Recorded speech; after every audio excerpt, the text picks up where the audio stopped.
인간이 얼마나 자연 앞에서 속수무책인가 하는 것을 우리가 또다시 한번 느끼게 되면서 정말 우리가 자연도 잘 보호해야 되고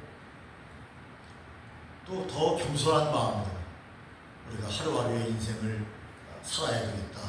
그리고 더욱더 하나님께 기도해야 되겠다 하는 생각을 하게 됩니다. 큰 낙심 속에 있는 화마로 말미암아 수혜로 어려움을 당하고 있는 사람들에게 같은 마음으로 우리가 기도하면서 하나님의 긍휼하심과 자비하심이 충만히 나타나도록 함께 기도해 주시면 감사하겠습니다. 네. 어떤 작은 신학교에서 강의하는 목사님께서 책을 소개했답니다. 책을 소개하면서 이 책을 좀 다 구입하라고. 근데 여러분, 작은 신학교 같은데 이렇게 무인가 신학교 같은데 가면 이 권사님들이 많아요. 늦게 또 장로님들도 계시고 늦게 신학을 하기 위해서 온 분들이 많습니다. 그래서 이제 이 교수님이 이 목사님의 책을 소개했는데 수업이 끝나니까 어느 권사님이 오시더니 목사님 그 책을 한번 좀 보여주세요. 그래서 아무 생각 없이 줬더니 책을 이렇게 자세히 이렇게 보더니 가격을 보더래요. 목사님 가격이 상당히 나가는데 이 책 줘주세요. 그러면서 말이 떨어지기도 무섭게 그 책을 가지고 그냥 도망가듯이 나가버리더라고요. 그래서 이 목사님이 낙심이 됐대요. 야, 어떻게 저런 신학생이 있나. 아니, 교수 책을 가지고 허락도 안 받고 쏜사같이 도망가듯이 나가는 저런 사람이 어떻게 신학생일 수 있는가. 나중에 목회를 해야 되는데 이건 좀 문제가 있다. 그래서 학교에 크든 작든 책임자가 있지 않겠습니까? 학장님을 찾아가서 이런 학생이 있더라. 근데 더 웃기는 것은 그분이 웃으면서 그런 학생들이 있다고 더러 이해하라고 그러더라는 거예요. 그래서 하도 기가 막혀가지고 너무 절망이 되고 낙심이 돼서 그 시간부로 그 신학교 강의를 때려치웠다고 합니다. 싹수가 노랗다 뭐 이런 생각을 하고 신학교의 강의를 중단했다고 합니다. 뭐 그렇게 큰 일은 아니죠, 사실. 뭐 그럴 수도 있는 거고 책을 살 형편이 안 되면 뭐 교수 거라도 가져가야죠. 그런데 목사님에게는 사람마다 다 감정의 차이가 있기 때문에 큰 낙심이 되는 거죠. 우리가 볼 때 별거 아니지만 당사자에게는 도저히 납득이 안 되는 거예요. 어떻게 교수의 책을 그렇게 쏜살같이 낚아채가지고 가져가 버리냐. 그래서 그만뒀다. 그런 말을 합니다. 여러분, 세상에는 별별 사람들이 다 있고 또 이 작은 신학교에도 별별 신학생이 다 있구나. 이런 생각을 그 목사님의 이야기를 들으면서 했습니다. 물론 넓은 마음으로 그럴 수도 있지. 이렇게 생각하면 아무것도 아닙니다. 나도 그럴 때가 실수할 때가 있으니까 뭐 그분도 그럴 수가 있지. 이렇게 생각하면 아무것도 아닌데 그것을 큰 무게로 받아들이면 그분에게는 낙심거리가 될 수 있다는 겁니다. 여러분, 우리에게 절망이나 낙심이 우리에게 다가올 때가 있습니다. 그래서 어떤 때는 제3자적 시각을 가지고 우리의 삶을 바라볼 필요가 있다.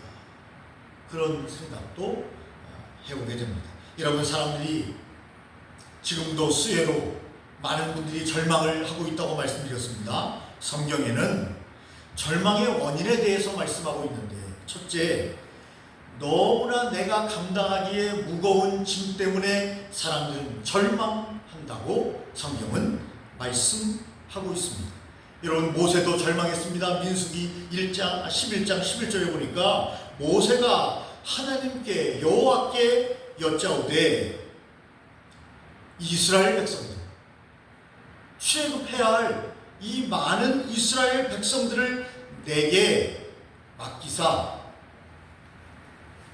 왜 이 짐을 내게 맡기십니까? 라고 하나님께 아뢰는 장면이 나옵니다. 이 모든 백성을 왜 내게 맡기십니까? 짐이 너무나 크다는 거죠. 힘들고 어렵다는 거죠. 여러분, 이럴 때 사람들은 절망합니다. 내가 감당하지도 못하는 짐이 나에게 턱 하고 주어질 때, 특히 어르신들은 SNS나 인터넷으로 뭘 하거나 이럴 때 감당이 안 될 때가 많아요. 그러면 이거 어떻게 해결하지? 하고 턱 절망이 올 수도 있을 겁니다. 여러분, 다른 말로 하면 무거운 짐 때문인데 그것은 책임이 너무나 중하게 나에게 다가오기 때문에, 책임이 너무나 중하게 다가오니까 그것을 감당할 수가 없는 거예요. 아마 윤석열 대통령이 그런 인물이 아닌가 저는 생각해봤습니다. 대통령이라는 것을 생각도 하지 않았는데 갑자기 검찰총장을 하다가 몇몇 사람들이 추켜 세우니까, 혹은 뭐 몇몇 사람은 아니죠, 많은 사람들이 투표를 해서 당선이 됐으니까, 어쨌든 그 짐이 너무 무겁지 않았는가, 감당하지 못할 책임의 중함이 그에게 딱 왔을 때 막막한 거죠. 뭐 사람들에게 표시낼 수는 없지만 감당이 안 되는 거예요. 그 중간에 포기해야 되겠다 해서 개엄을 했는지 모르겠지만, 어쨌든 제가 볼 땐 그분이 감당하기에는 책임이 너무 중했다. 그러니까 본인에게는 얼마나 큰 절망감이 왔겠는가, 이런 생각을 저 혼자 해봤다는 얘기입니다. 여러분, 또한 사람들이 어떨 때 절망감을 갖게 됩니까? 고난을 당할 때, 질병으로, 자녀들 때문에, 삶의 여러분 여러 가지 무게 때문에 고난을 당할 때 사람들은 절망을 하게 됩니다. 우리의 삶에 고난이 많이 없기를, 또한 뒤에 가면 말씀이 나오지만 하나님께서 그 고난을 우리가 시험으로 받지 아니하고 그것을 능히 뛰어넘을 수 있는 믿음을 주시기를 우리가 기도하면서 우리가 나가야 합니다. 여러분, 민수기에 보니까 계속해서 모세의 이야기입니다. 그가 얼마나 절망했으면 이렇게 표현합니다. 죽고 싶은 심정이 들었다, 이렇게. 여러분, 지도자가 된다고 해서 다 행복한 건 아니에요. 대통령이 된다고 해서 다 행복한 건 아니라고요. 장관이 된다고 해서 다 행복한 삶이라고 생각하면 착각이에요. 삶의 무게에 따라 여러분, 그것이 큰 짐이 되는 사람이 있습니다. 모세도 민수기서에 보니까 11장 15절 죽고 싶은 심정이 들었다. 하나님 왜 이러십니까? 왜 나에게 이렇게 큰 일을 맡겨주십니까? 여러분, 모세는요, 미디안 광야에 가서 양을 치면서 행복을 느꼈던 사람이에요. 왕자로 있을 때보다 더 행복했어요. 그래서 미디안 광야에서 그냥 목동이 돼서, 목자가 돼서 양을 치면서 그렇게 평범하게 살고 싶었어요. 그런데 어느 날 딸기나무 가운데 주님께서 여러분 모세를 부르십니다. 거부했습니다. 그러나 주님은 거듭 부르십니다. 그런데 그에게는 여러분 이 중압감이 너무나 커서 죽고 싶은 심정이 들었다. 여러분, 또 어떤 사람들은 야망이 너무나 큽니다. 태어날 때부터 나는 대통령이 되겠다 이렇게 말했던 김영삼 전 대통령도 있습니다. 오늘 대통령들 이야기를 좀 많이 해서 죄송한데, 여러분, 야망이 큰 사람이 있습니다. 그런데 놀라운 것은 이 야망이 큰 사람이 좌절하기가 더 쉽다는 겁니다. 성경이 말하는 것입니다. 왜요? 그 야망이 이루어지지 않을 때 그는 더 크게 절망한다는 거죠. 내가 살아서 뭐하나, 이런 생각. 평범하게 일상을 즐기며 사는 사람들은 그런 생각을 안 하는데, 야망이 너무나 크니까 좌절도 크게 된다는 겁니다. 그 중에 성경의 사무엘하 17장에 보니까 아히도벨이라는 사람이 있습니다. 이 사람이 얼마나 계략적이고 얼마나 큰 꿈을 꿨던 사람인지 모릅니다. 그런데 좌절합니다 하는 것처럼 아히도벨이 좌절합니다. 꿈을 이루지 못합니다. 어떻게 합니까? 자살합니다. 자살합니다. 스스로 목을 메어서 죽습니다. 그리고 성경은 그 조상의 묘에 장사되었더라 이렇게 합니다. 그는 자살하였고 그리고 그는 장사되었습니다. 왜 그래요? 아히도벨이 왜 자살했습니까? 야망이 너무나 컸어요. 소년이요 야망을 가져라 이런 말도 있지만 여러분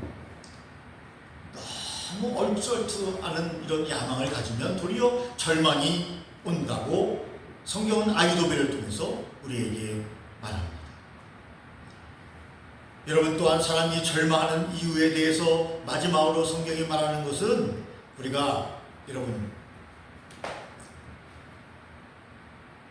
너무 쉽게 모든 것이 헛되다고 생각하기 때문에 절망감을 미리 맛본다고 성경은 또한 말하고 있습니다. 물론 전도서에는 헛되니 모든 것이 헛되도다라는 말씀도 있지만 미리 인생을 스스로 절망감과 피해감과 그리고 여러분 사람이 포지티브해야 되는데 네거티브적인 생각을 가지고 살면 인생 자체를 미리 실망하고 헛되다고 생각하기 때문에 그 사람의 삶은 염세적이고 비관적으로 갈 수밖에 없다고 성경이 말씀하고 있습니다. 그래서 절망감을 느끼게 됩니다. 해봤자 안 돼. 내가 뭐가 되겠어. 난 이렇게 태어났어. 제가 잘 아는 기자는요 부모님을 잘 만나가지고 엄청나게 부자예요. 아직 결혼도 안 했는데 재산이 한 50억 정도 됩니다. 아파트 세 채에다가 많은 땅도 가지고 있습니다. 어머니 아버님이 일찍 또 재산을 만들어 놓고 세상을 떠나셨습니다. 물론 누나들이 2명이 있습니다. 그래서 누나들과 나눠야 되는데 다 가지려고 하다가 그 친구가 이걸 듣지는 않겠죠. 가정 그 형제 간에 좀 불협화음이 있지만 이제 해결이 됐습니다. 그래서 명일동에 있는 아파트를 내놨습니다. 그래서 그걸 처분해서 누나들을 나눠주기로 하고 그래도 아파트 2채가 남아있고 땅이 남아있습니다. 어쨌든 그래서 이 친구는 그래요. 저한테 목사님 저는 부모님 잘 만난 사람을 나빠하지 않습니다. 왜 사람들은 왜 부모님 잘 만난 사람을 싫어하는지 모르겠습니다. 저는 너무나 행복한데 그렇게 저에게 가까다 우스갯소리로 이야기를 합니다. 여러분 우리의 삶이 그 친구와 같은 동년배가 보면 깜짝 놀랄 일이에요. 아직 결혼도 안 했다니까요. 총각이라니까요. 그런데 엄청난 재산이 그에게 주어졌어요. 그 친구를 바라보는 평범한 가정에서 자란 같은 또래가 그 사실을 알면 얼마나 실망하겠습니까? 야, 내가 아무리 노력해봐야 나는 아파트 한 채도 못 살 텐데. 그래서 요즘 젊은이들은 결혼도 안 한다는데 내 자신을 생각해보니까 저 친구와 비교해볼 때 야, 참 열심히 살아봐야 헛된 거 아니냐. 어떻게 내가 열심히 사냐. 대충 살면 되지. 여러분 그런 생각을 혹 갖게 된다면 그것은 절망감 때문에 더 이상 발전하지 못하는 상태로 여러분 나아갈 수도 있습니다. 그래서 좋은 친구를 만나고 예수님의 말씀을 우리가 들으면서 여러분 우리의 삶에 힘을 얻어야 합니다. 세상은 공평하지 않습니다. 그것이 세상이에요. 여기는 천국이 아닙니다. 하나님의 나라가 아닙니다.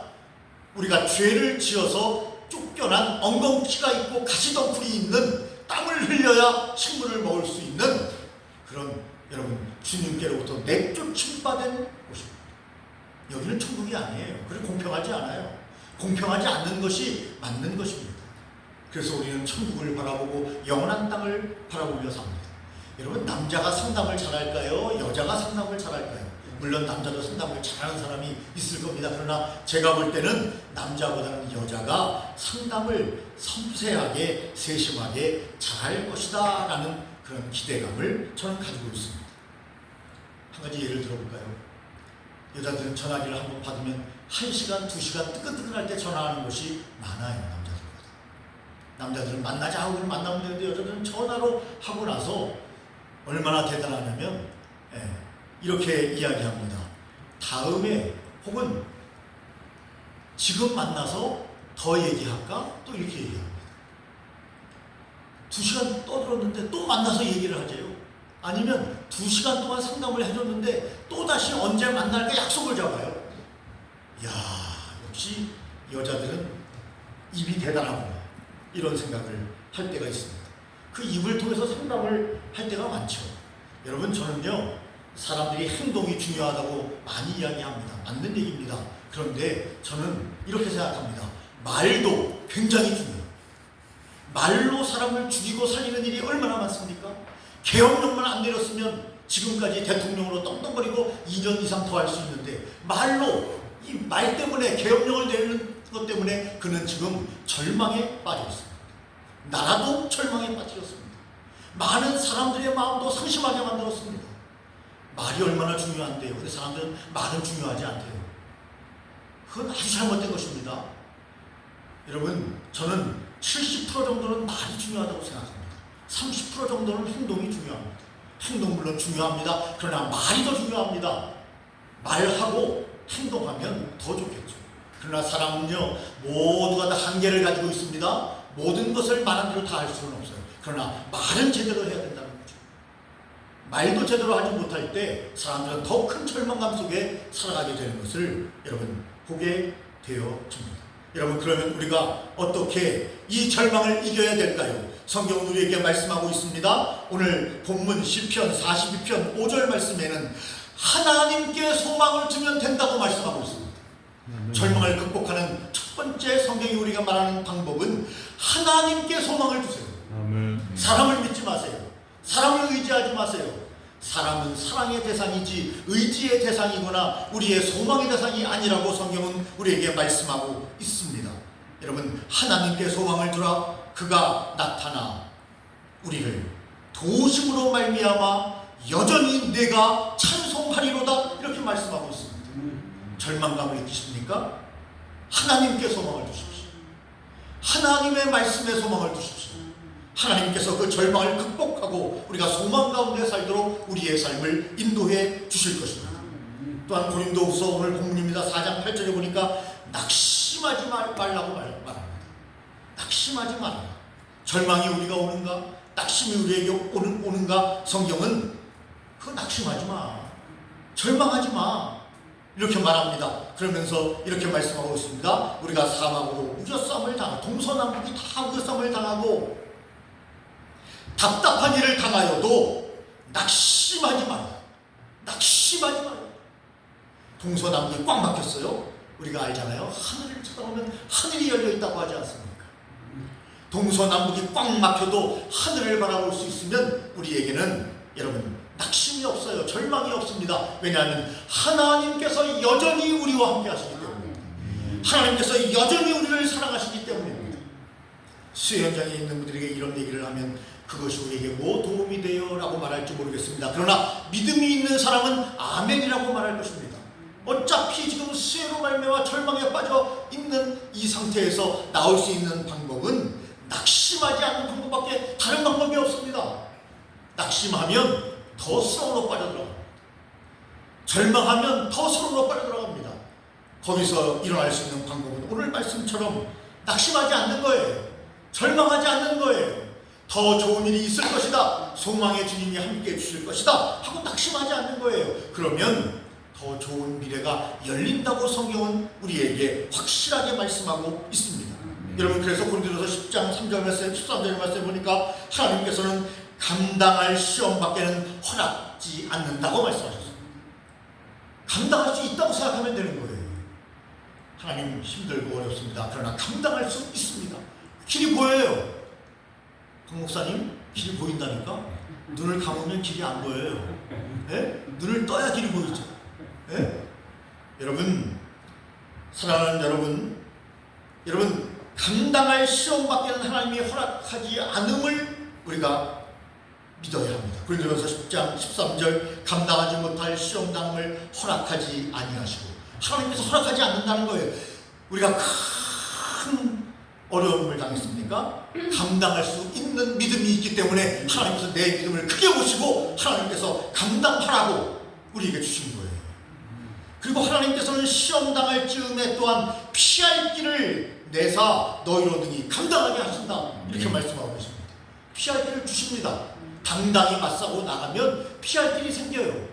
그것을 어떤 때는 사람들은 기적이라고 말하지만 예수 믿는 사람들은 하나님의 말할 수 없는 은혜라고 말합니다. 하나님의 은혜로 피할 길이 생깁니다. 길이 열립니다. 동서남북에 막혔는데 길이 열려요. 가보니까 길이 있습니다. 절망이 아닙니다. 낭떠러지가 아닙니다. 또다시 새로운 길이 열리기 시작합니다. 그러므로 여러분, 우리는 절망을 이기려고 하는 믿음을 가져야 합니다. 하나님께서 나의 믿음을 이렇게 크게 보셨구나. 그래서 어떤 목사님은 그런 얘기를 하더라고요. 내가 암에 걸려서 암이 나을 수만 있다면 암에 한번 걸려보고 싶다, 이렇게 말하는 목사님도 있는 것을 제가 직접 들었습니다. 그것은 뭡니까? 감당할 시험밖에는 하나님이 허락하시지 않는다면 난 능히 이길 수 있다, 능히 이길 수 있다, 할 수 있다. 오늘 우리 찬양처럼 할 수 있다 하신 이는 뭡니까? 나의 능력 주 하나님. 여러분, 제 말이 아니라 성경 말씀입니다. 또한 절망을 이기려면 나중에 열매를 맺게 해주신다는 주님의 말씀을 믿어야 한다고 히브리서는 말씀하고 있습니다. 반드시 열매가 맺히는 때를 하나님께서 허락하여 주신다는 거예요. 어떤 열매? 연단받은 자들은 의와 평강의 열매를 맺는다. 극복하고 의와 평강의 열매를 맺는다.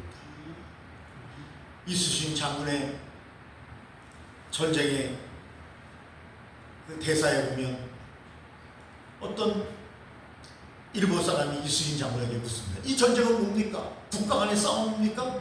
그럴 때 이순신 장군이 말합니다. 아니다. 이건 국가 간의 싸움이 아니다. 의와 불의의 싸움이다. 그러므로 조선이 이긴다. 조선은 의의 싸움을 하고 있다. 지금 일본은 불의의 싸움을 하고 있다. 그러므로 조선이 이긴다. 이 얘기를 듣고 일본 사람이 감동을 받고 한국으로 귀향을 해서 끝까지 싸우다 전사합니다. 그렇구나. 일본이 불의하구나. 조선이 의롭구나 하는 것을 깨달은 순간 그런 나라를 버리고 조선에 귀향합니다. 그것이 뭐 역사에 있는지 영화에서만 만든 건지는 모르겠습니다. 어쨌든 그런 장면이 여러분 생각이 납니다. 여러분, 좋은 열매, 전쟁이라는 그런 혹독함 속에도 열매는 맺히는 것처럼 연단을 받은 자에게도 의와 평강의 열매를 맺게 해주셨다고 성경이 말씀하고 계시기에 여러분, 우리는 계속해서 하나님을 앙망하며 여러분 나아가야 합니다. 염려는 어떻게 해요? 낙심은 어떻게 해요? 절망은 어떻게 해요? 죽게 맡겨 버리라고 말씀하고 계십니다.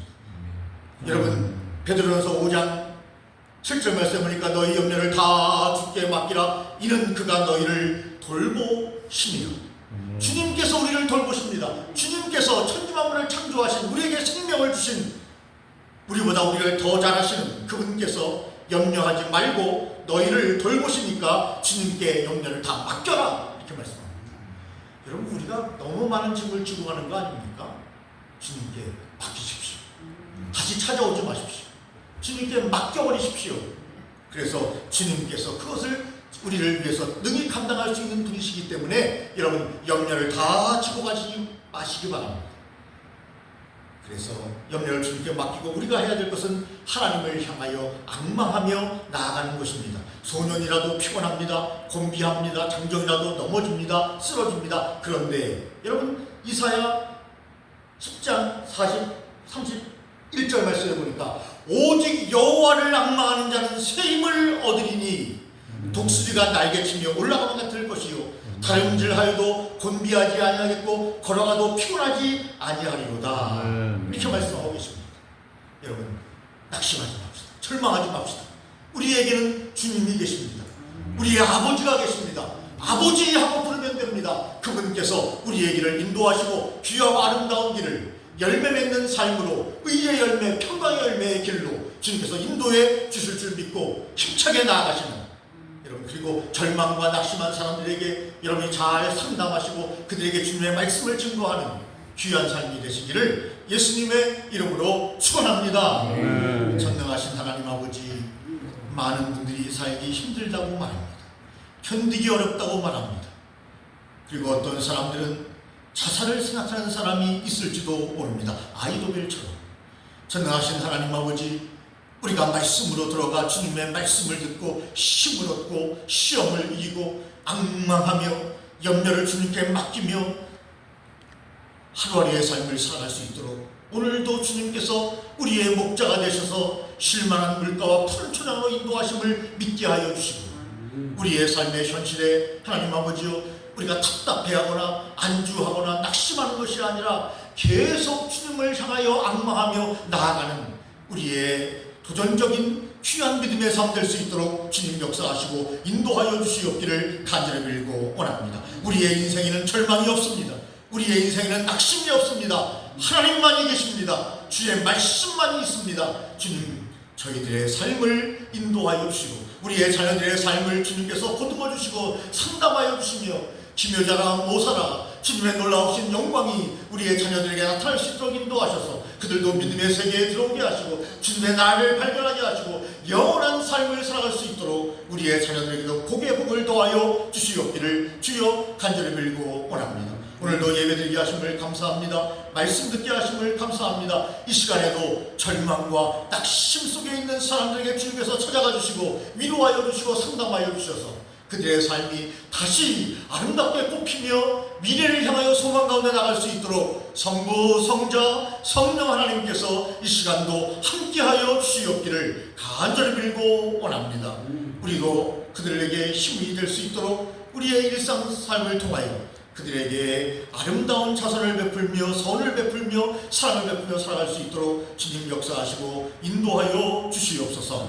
예수님 이름으로 기도 올리옵나이다. 아멘.